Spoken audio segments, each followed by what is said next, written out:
Having trouble with navel orangeworm in the orchard? Sidetrack Now Miso Mating Disruption is your best bet to minimize loss and maximize profitability. Used with Tresse's new multi-gender lures for your monitoring program, you can achieve the quality yields you deserve. Contact your local sales rep today.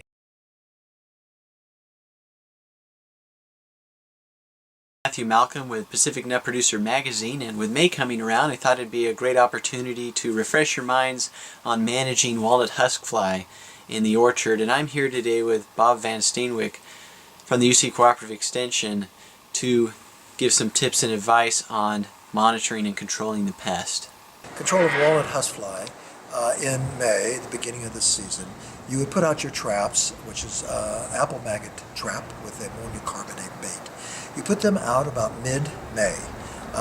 You won't expect to find any flies for a few weeks, but you need a few weeks of no control, no fly catch. You would put them about shoulder high, north side of the tree, in the shade.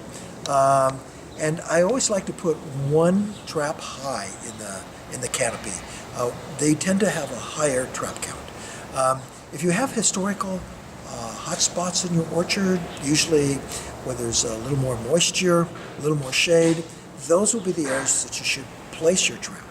What you're trying to do is capture your first fly. Once you've got that first fly, it's a signal that the population is starting for the year. And that should come around the first to the middle of June, depending on your location. Once you get those first flies, if you're going to spray with something like GF120, then you would start immediately, and you would repeat your spray whenever your population began to rise again. So you'll be putting it on every 2 or 3 weeks.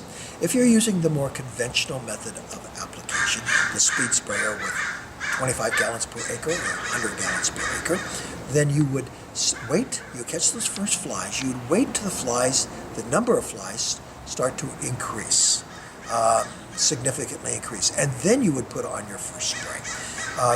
The population will then crash, and then in about 3 weeks later, if you have a high population, it will start increasing again, and you'll put on your second spray. And you'll keep spraying as long as the population continues to rise and then rise and fall. And usually, depending on where you are in the state, you'll have from 1 to 5 applications, depending upon the fly density.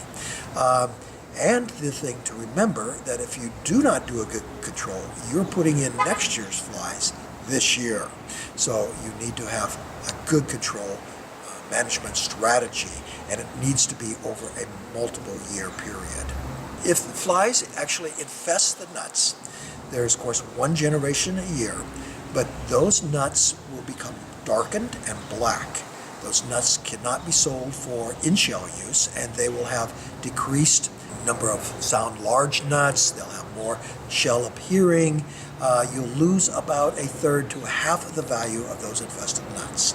So you could lose as much as maybe a 1/4 of the value of your orchard under a heavily infested orchard. And more importantly, all of those infested nuts, each one having about 20 larvae inside, will go into the ground and emerge the following year. And thus you will have another very significant problem the next year. So control is mandatory. Thank you, Bob. Stay current on best orchard management practices by reading Pacific Nut Producer Magazine. I'm Matthew Malcolm, CaliforniaAgNet.com.